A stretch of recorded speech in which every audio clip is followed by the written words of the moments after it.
하고 싶어요. 사라져 아니 사라지지 마. 내 맘을 보여줘 아니 보여주지 마.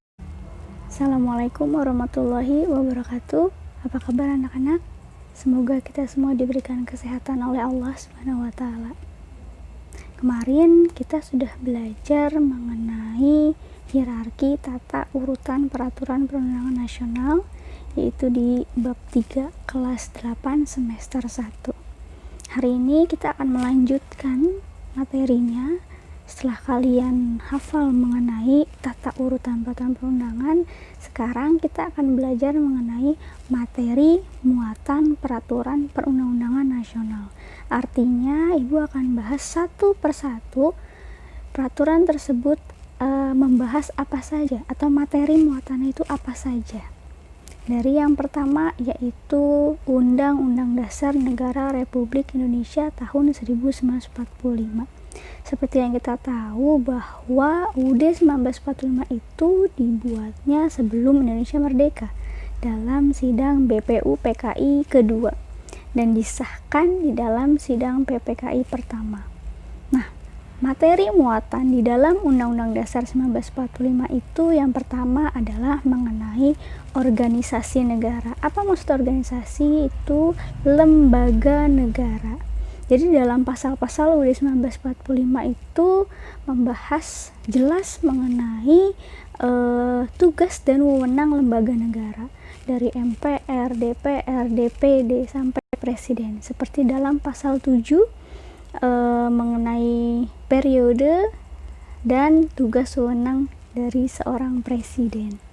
Materi muatan yang kedua adalah mengenai hak asasi manusia atau human rights. Jadi di sini dibahas banyak sekali mengenai apa sih hak kita sebagai rakyat Indonesia.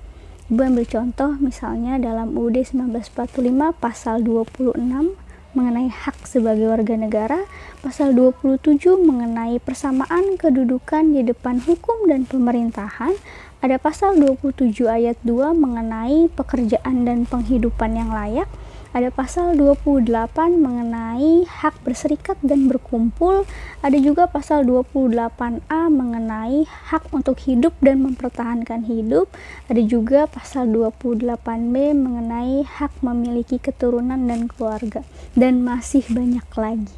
Ya, jadi banyak sekali hak asasi manusia yang dibahas di dalam Undang-Undang Dasar 1945.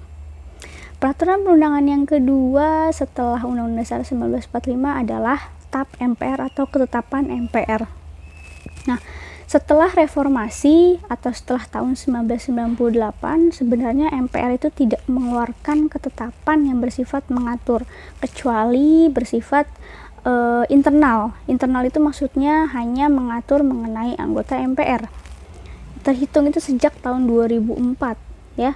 Jadi produk hukum terakhir MPR itu yaitu TAP MPR nomor 1 garis miring MPR tahun 2003 mengenai apa? Mengenai materi dan status hukum TAP MPRS dari tahun 1960 sampai 2002. Jadi pada zaman Orde Lama atau zaman Presiden Soekarno, MPR itu namanya adalah MPRS, ya, Majelis Permusyawaratan Rakyat Sementara.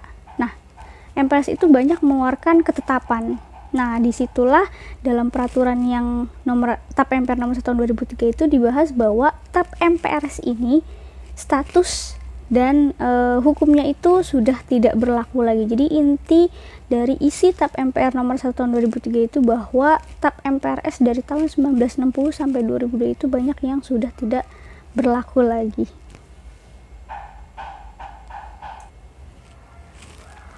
Selanjutnya yaitu yang ketiga, yaitu peraturan perundangan undang-undang atau UU. Nah, UU ini dibuat atau diajukan oleh dua lembaga, yaitu Presiden dan DPR. Jadi salah satu dari lembaga tersebut bisa mengajukan rancangan undang-undang. Boleh Presiden, boleh DPR, dan ujungnya nanti akan disidangkan dalam sidang paripurna DPR. Nah, materi muatan di dalam undang-undang yang pertama adalah mengenai pengaturan lebih lanjut dari Undang-Undang Dasar 1945.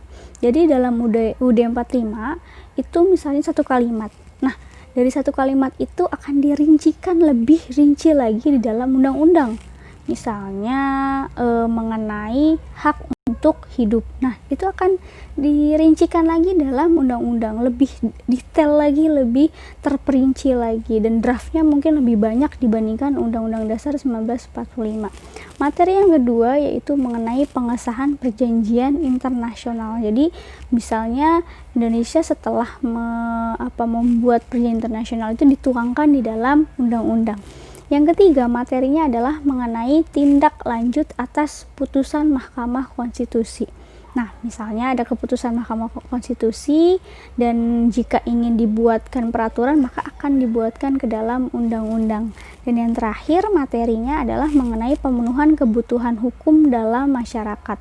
Nah, ini sangat penting karena masyarakat itu butuh peraturan, butuh sesuatu yang bisa menjamin mereka dalam segala bidang kehidupan, ya, dari hak yang paling basic, hak untuk hidup, pekerjaan, membayar pajak, perlindungan anak, dan lain-lain. Jadi semua kebutuhan hukum masyarakat itu diatur di dalam undang-undang. Oke, selanjutnya setelah undang-undang kita akan bahas mengenai Perpu, peraturan pemerintah mengganti undang-undang. Peraturan pemerintah mengganti undang-undang. Siapa yang membuat? Yang membuat adalah lembaga presiden, ya. Dan Perpu ini dibuat dalam hal kegentingan yang memaksa. Kegentingan yang memaksa. Apa maksudnya? Jadi di sini Perpu ini dibuat oleh presiden tanpa persetujuan DPR, ya, tidak seperti undang-undang harus mendapatkan persetujuan dari DPR. Jadi Perpu ini hanya sendiri, hanya presiden, dan presiden pun mengeluarkan Perpu jika keadaan negara dalam menghadapi sesuatu yang sangat memaksa dan memerlukan tindakan yang sangat cepat, ya. Jadi benar-benar kegentingan gitu. Jadi istilahnya ada sesuatu yang harus segera dilakukan. Misalnya sekarang nih kita sedang menghadapi pandemi COVID-19 dan pemerintah harus segera membuat peraturannya, harus segera membuat kebijakannya untuk mengatur segala kekurangan, segala keadaan yang sangat mengagetkan ini. Contohnya adalah Perpu nomor 1 tahun 2020. Nah, ini terbaru banget nih 2020 karena menghadapi pandemi. Mengenai apa sih Perpu nomor 1 tahun 2020? Mengenai kebijakan keuangan negara dan stabilitas sistem keuangan untuk penanganan pandemi coronavirus disease 2019 atau COVID-19 dan dalam rangka menghadapi ancaman yang membahayakan perekonomian nasional dan stabilitas sistem keuangan. Seperti yang kita tahu bahwa pandemi COVID ini benar-benar membuat ekonomi seluruh dunia ini menurun, termasuk Indonesia. Di saat kita bekerja seperti biasa, tapi setelah ada COVID-19, kita disuruh untuk kerja di rumah, bahkan banyak yang di PHK, ekonomi menurun, bahkan pokoknya segala keuangan itu harus segera dicarikan solusinya. Karena itu presiden harus segera mengeluarkan peraturannya, itu ini peraturan pemerintah mengganti Undang-Undang nomor 1 tahun 2020.